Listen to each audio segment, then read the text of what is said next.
Hi guys, today I would like to show you Friulmodel ATL-178 US military Bulldozer D7.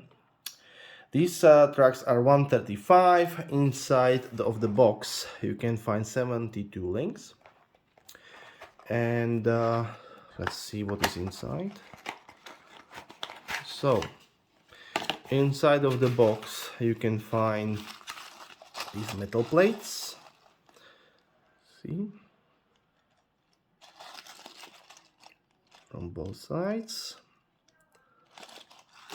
Then connectors, which comes with this one bag. They look quite good. No flesh left over, so it's easy to clean or put together. One bag, second bag.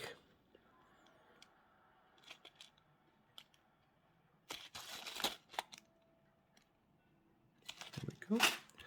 And leaflet and some instruction how to put them together. So then you can see them.